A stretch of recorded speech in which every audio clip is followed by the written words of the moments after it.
Bonjour à tous, que la grâce et la paix du Seigneur soient répandues dans vos cœurs par le Saint-Esprit au nom de Jésus. Alors, comme on s'est dit hier, et d'ailleurs même avant-hier, aujourd'hui nous allons parler de l'Esprit, du Saint-Esprit. Je voulais d'emblée dire que il n'y a pas une personne sur cette terre qui puisse dire qu'il a la capacité de dire qui est le Saint-Esprit dans son entièreté. Il n'y a pas d'église sur cette terre qui soit capable de dire qu'elle a cerné l'Esprit de Dieu et vous présenter le Saint-Esprit dans toute son entièreté. Non, tout simplement parce que le Saint-Esprit est aussi Dieu. On l'a vu l'année passée. Et comme l'Esprit de Dieu est Dieu, un homme ne peut pas cerner Dieu. Néanmoins, nous pouvons prendre certaines choses, certaines actions, certaines définitions de lui que l'on trouve dans la parole de Dieu et essayer d'expliquer aux gens par rapport à ce que la parole nous dit, qui est le Saint-Esprit. Je nous invite à la prière. Seigneur, parle-nous. Parle à nos cœurs. Parle à notre esprit. Parle à notre âme. Au nom de Jésus-Christ. Amen. L'année passée, on avait abordé ce point. J'aimerais quand même rappeler ce qu'on a dit l'année passée. Quand on a parlé du Saint-Esprit, on a dit, selon la parole de Dieu, que l'Esprit de Dieu était une personne. Personne, pourquoi? Parce qu'il a une personnalité. Une personne, ce n'est pas un être fait de chair et de sang, mais c'est quelqu'un qui possède une personnalité. L'Esprit de Dieu s'attriste, l'Esprit de Dieu se réjouit, l'Esprit de Dieu se met en colère. L'Esprit de Dieu est parfois heureux. Et donc, ayant des sentiments, ayant sa propre volonté, l'Esprit de Dieu est donc une personne. J'étais en train de réfléchir en disant, Seigneur, je pense avoir tout dit de ce que la parole dit de toi l'année passée. Qu'est-ce que je vais encore dire? Alors, en priant, l'Esprit de Dieu m'a donné une pédagogie inverse. Avant de dire ce que l'Esprit de Dieu est, je dirais déjà ce que l'Esprit de Dieu n'est pas. Le Seigneur m'a donné la grâce de voir plusieurs églises et de côtoyer plusieurs doctrines. Et j'ai été parfois choqué de voir comment est-ce que les gens traitent le Saint-Esprit. Alors, en premier point, l'Esprit de Dieu n'est pas une puissance. Souvent, on a l'habitude d'assimiler la puissance de l'Esprit à l'Esprit lui-même. Mais il est souvent important de séparer cela. La Bible nous dit que dans Actes qu'on a lu, dans Actes chapitre 2, vous recevrez une puissance. Il y a normalement une virgule, l'Esprit de Dieu survenant sur vous. Et dans certaines traductions, surtout dans les traductions anglaises, c'est vous recevrez une puissance après que l'Esprit de Dieu soit sur vous. Encore plus, dans Ésaïe, c'est clair quand on dit « L'Esprit du Seigneur est sur moi car il m'a oint pour. Il est d'abord sur moi et il m'a oint. » L'année passée, nous avons passé 3 jours à dire c'était quoi l'Esprit de Dieu sur moi, l'Esprit de Dieu avec moi et l'Esprit de Dieu en moi. Mais aujourd'hui, le but de cette vidéo, c'est de montrer à tous que le Saint-Esprit est accessible à tout le monde, quelle que soit sa dimension et son niveau spirituel. Déjà, on va commencer par la définition de son étymologie. Dans l'Ancien Testament, il est appelé Ruach Kodesh, ou dans le grec, on trouve le mot pneuma. Tous ces termes vont dans le même sens pour dire que l'Esprit de Dieu était considéré comme un vent. D'ailleurs, même Ruach voulait dire vent. Et si on doit faire la traduction littérale, Ruach Kodesh, on dirait saint vent. On considérait l'Esprit de Dieu comme un vent. Jésus dira même du vent qu'on ne sait pas où il va, on ne sait pas d'où il vient, mais on sait qu'il est là, il est passé. De même, les Hébreux et les Grecs considéraient donc l'Esprit ou l'Esprit de Dieu comme quelqu'un qu'on ne peut pas saisir. Oh, j'ouvre une parenthèse en disant, faites attention aux églises qui disent, dans ton église, il n'y a pas le Saint-Esprit, chez nous, il y a l'Esprit parce que les choses se font comme ça. dans ton église, ton pasteur n'a pas l'Esprit de Dieu parce que chez nous, il y a l'Esprit de Dieu parce que mon pasteur, quand il fait ça, l'Esprit de Dieu fait ça. Personne n'a la capacité ni le niveau spirituel de saisir l'Esprit de Dieu. Et c'est pour ça que les Hébreux et même les Grecs ensemble disaient que c'était comme un vent, on ne peut pas le saisir. Il va où il veut, quand il veut, il a sa propre volonté. L'Esprit de Dieu n'est pas une puissance, c'est une personne. Le deuxième point que l'Esprit n'est pas, c'est que l'Esprit de Dieu n'est pas un fétiche. C'est triste de voir comment est-ce que beaucoup de personnes considèrent le Saint-Esprit comme un fétiche.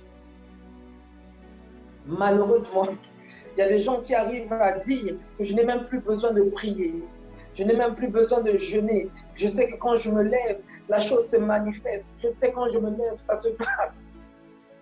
L'erreur que l'on fait, surtout pour les gens que le Seigneur utilise beaucoup, c'est que lorsque Dieu commence à t'utiliser dans une certaine dimension, une certaine catégorie, tu penses que l'Esprit de Dieu doit maintenant se soumettre à ta volonté. Oh, j'ai une mauvaise nouvelle pour toi. Le Saint-Esprit a une volonté propre à lui, différente de la tienne. Il n'a pas à t'obéir, c'est à toi de te soumettre. Combien sont utilisés par le Saint-Esprit et finissent par le considérer comme ce fétiche qu'ils vont brandir à tout instant, à tout bout de champ comme ils veulent, et perdre cette relation-là. Le Saint-Esprit n'est pas un fétiche. Selon ce que Jésus enseignait, qu'est-ce qu'il nous a dit de l'Esprit? Nous sommes dans Jean chapitre 14. Nous lirons à partir du verset 17, du verset 16 si vous voulez. Et moi je prierai le Père. Il vous donnera un autre consolateur. Un autre consolateur. Verset 17. L'Esprit de vérité que le monde ne peut recevoir, mais vous, vous le recevez. Verset 18. Je ne vous laisserai pas orphelin. Verset 19. Encore un peu de temps et vous ne me verrez pas. Mais vous me verrez parce que je vis. Moi, je vis et que vous aussi, vous vivrez. Quand Jésus va parler du Saint-Esprit, il va dire que c'est le Paraclétos, l'autre consolateur. Pourquoi autre?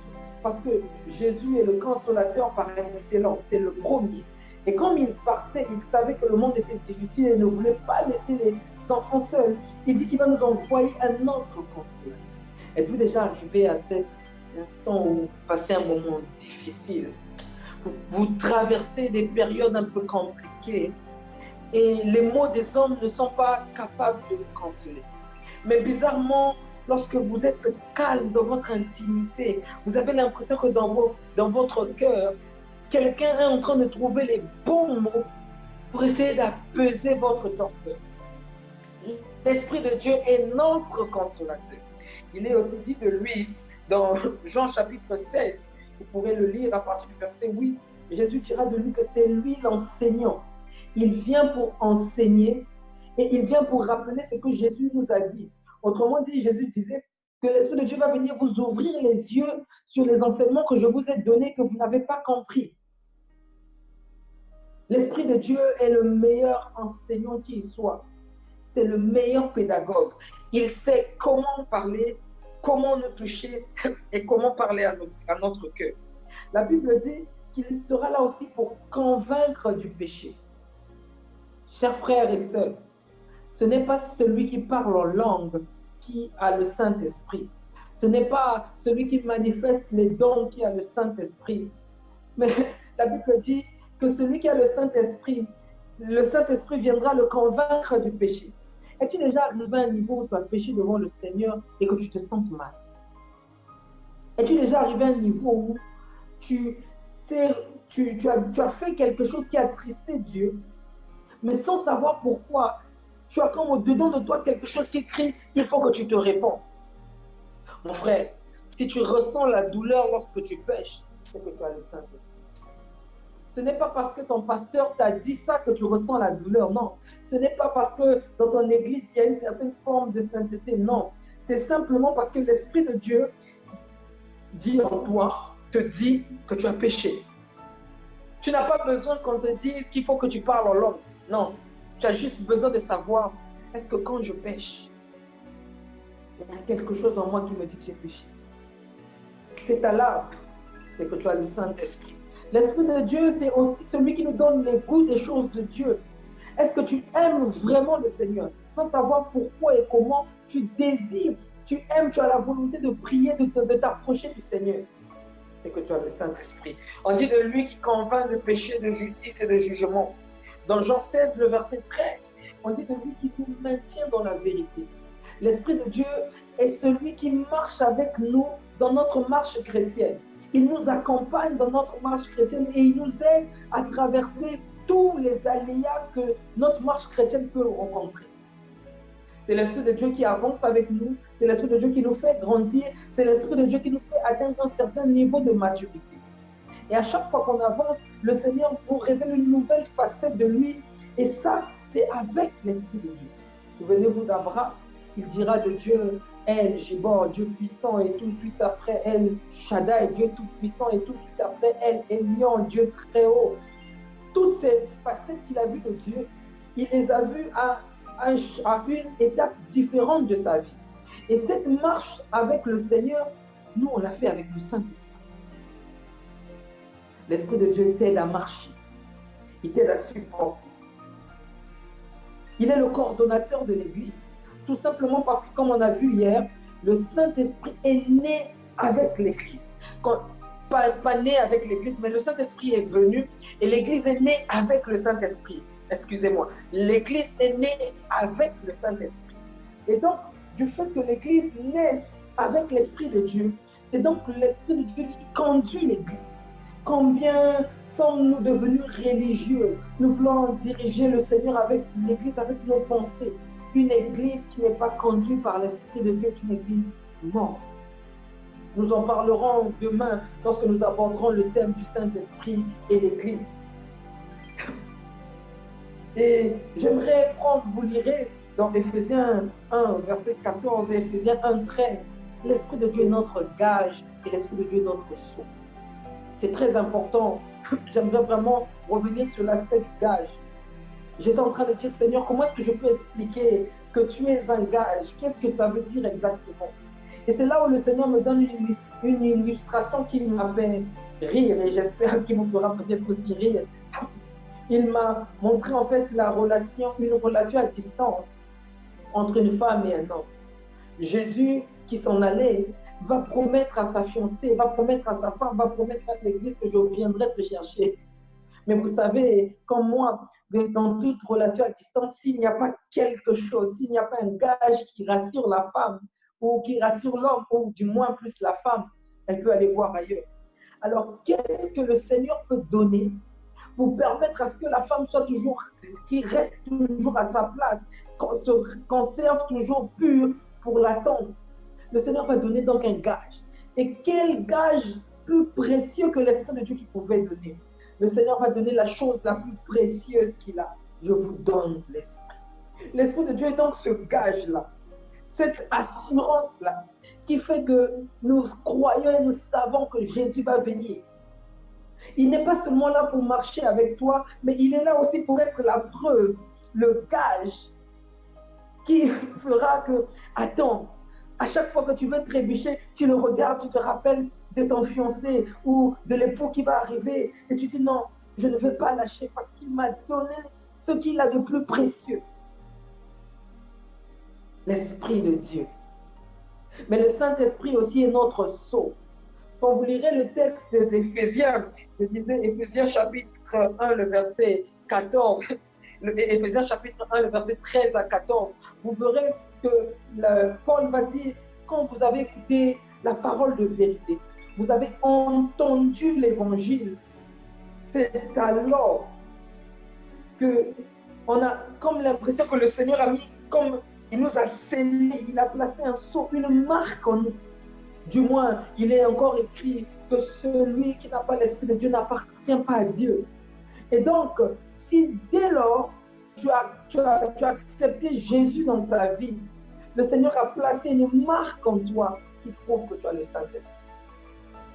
Et je veux terminer parce que le temps et avancer avec ce dernier point.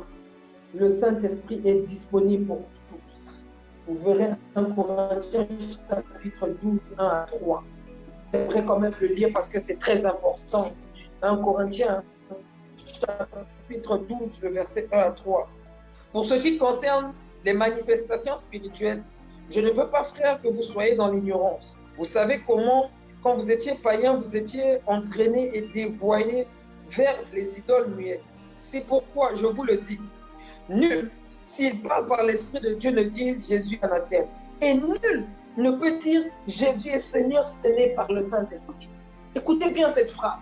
Nul n'a la capacité, nul n'a la possibilité, nul ne peut dire que Jésus est Seigneur si ce n'est par le Saint-Esprit. Oh, quelle vérité que Paul nous enseigne. Ce n'est pas parce que je parle en langue que j'ai le Saint-Esprit, non. Ce n'est pas parce que je guéris les malades que j'ai le Saint-Esprit, non. C'est parce que j'ai la capacité de dire que Jésus-Christ est Seigneur. Si dans ta vie, tu as accepté Jésus comme ton Seigneur et ton Sauveur, c'est que tu as le Saint-Esprit. Oh, arrête d'écouter ces enseignements ou ces doctrines qui te disent pour avoir le Saint-Esprit, il faut parler en langue. Si quelqu'un vient te dire que si tu ne parles pas en langue, tu n'as pas le Saint-Esprit, dis-lui simplement, toi tu ne guéris pas les malades, c'est que tu n'as pas le Saint-Esprit. Toi tu ne fais pas des miracles, c'est que tu n'as pas le Saint-Esprit. On ne compare pas l'Esprit de Dieu à ses dons. Je vous ai dit tout au début qu'il fallait faire la distinction entre le Saint-Esprit et les manifestations de l'Esprit. L'Esprit de Dieu n'est pas sa manifestation. Si tu as accepté Jésus dans ta vie, quel que soit ce que tu fais, si tu as accepté Jésus dans ta vie comme Seigneur et Sauveur, j'aimerais te dire que le Seigneur t'a marqué de son sceau. J'aimerais t'annoncer que tu as le Saint-Esprit. Oui, tu as le Saint-Esprit. Voilà en gros ce que je voulais dire aujourd'hui. Dire qui est l'Esprit de Dieu, ce consolateur merveilleux qui marche avec nous et qui nous aide à traverser les moments difficiles, mais te rappeler aussi que tu n'es pas n'importe qui, que le Saint-Esprit n'est pas réservé à une certaine hiérarchie de personnes, mais qu'il est disponible à tout le monde selon toutes les dimensions, tous les degrés. Et le rôle du Saint-Esprit, comme on a dit, c'est de nous maintenir dans la vérité, c'est de nous permettre de croître. Tu n'as pas besoin de prier 5 heures de temps pour avoir le Saint-Esprit. Dès lors que tu as accepté Jésus, c'est l'Esprit de Dieu qui t'a convaincu.